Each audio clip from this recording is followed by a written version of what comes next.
Have you ever had a client come in with swollen ankles and suddenly you're wondering if it's okay to proceed with a massage or if this is something more serious?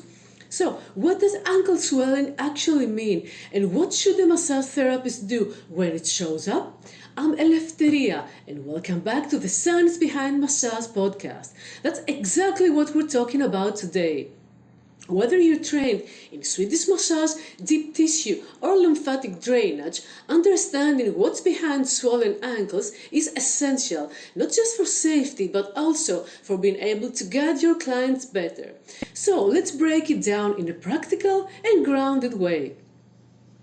Swollen ankles, or peripheral edema as it's technically called, happen when fluid collects in the tissues of the lower legs and feet. Ankles are especially prone to swelling because they sit at the lowest point of the body's circulatory and lymphatic systems when we're upright, making them the natural side where fluid tends to collect due to gravity.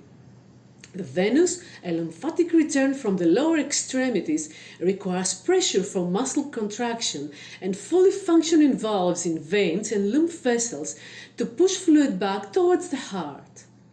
If a person is sedentary, standing for long hours, or dealing with weakened vessel function, this return flow becomes sluggish, allowing fluid to pull in the surrounding tissues.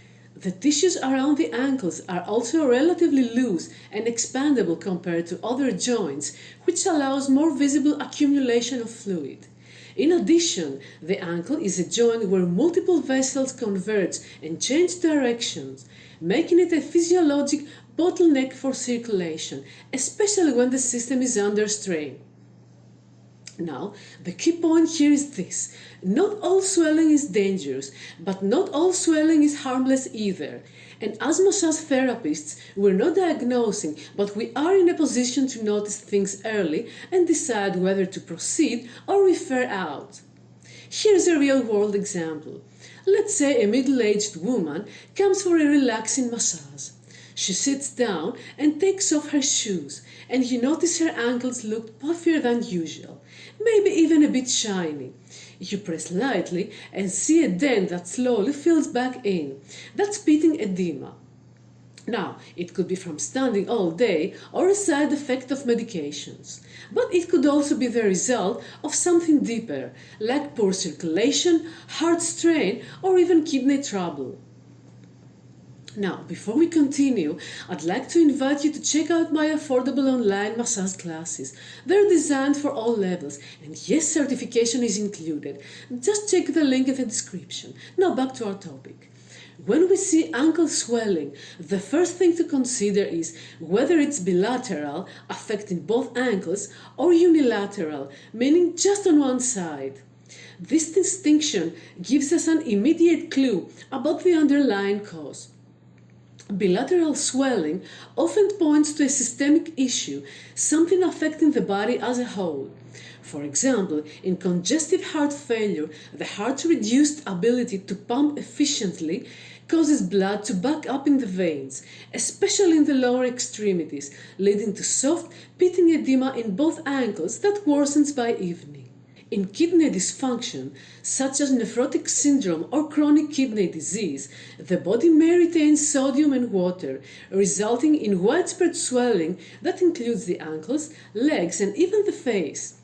Similarly, in liver disease like cirrhosis, low albumin levels reduce oncotic pressure, which allows fluid to leak into the tissues, causing bilateral edema.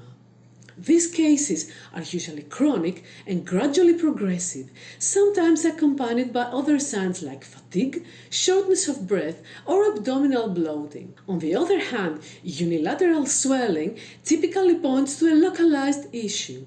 A sprained ankle is the most familiar cause, swelling from trauma, usually with pain and limited movement.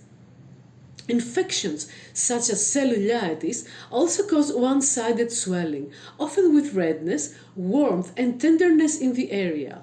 A more serious and time-sensitive cause is deep vein thrombosis, a blood clot in a deep vein, often in the calf, that can present with one-sided swelling, pain, and a sense of tightness or heaviness. Here's what I want you to remember. If the client's swelling is new, painful, warm to the touch, or just on one side, and they're not sure why it's there, don't massage.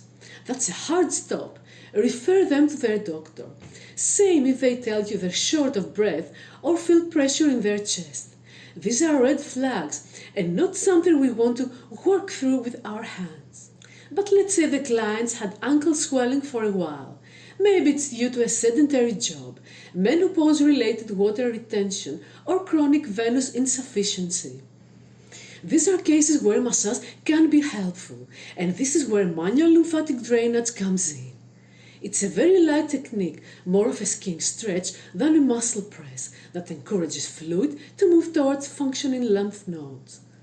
Imagine brushing the surface of a still pond to get the water flowing again. That's closer to how manual lymphatic drainage works compared to deeper forms of massage. And for clients with mild, persistent swelling that's not hot, not infected, and already checked by a doctor, manual lymphatic drainage can bring real relief. Now, even if you're not manual lymphatic drainage certified, you can still support these clients with common sense techniques, like keeping them comfortably elevated during the session, staying away from heavy pressure on the ankles, and gently encouraging movement and hydration. You might even teach them some breathing techniques or light self-drainage strokes they can do at home. Here's another example. A client tells you, "Oh, my ankles always swell when I travel."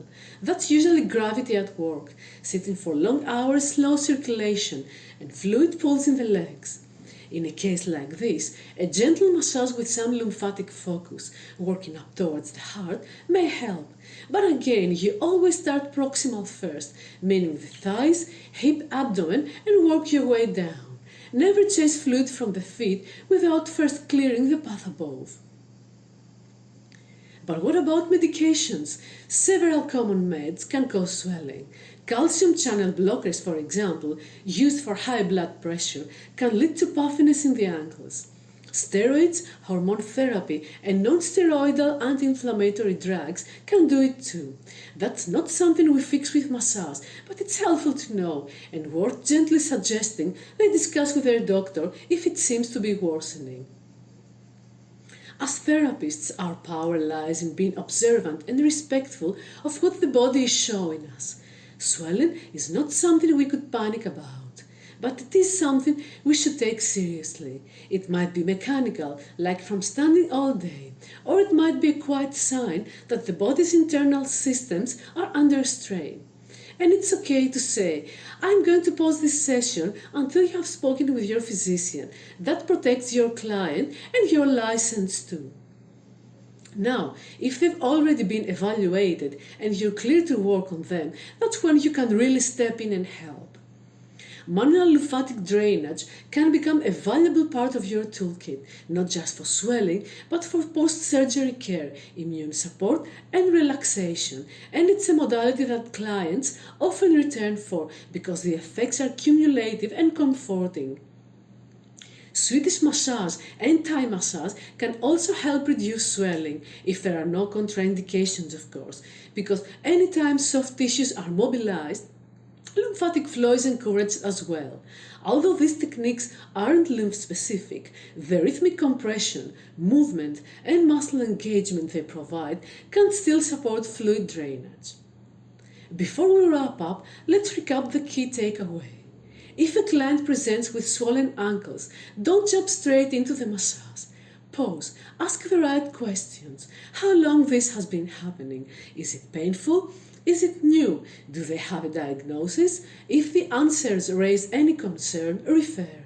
If all is well and you're confident to proceed, choose appropriate techniques.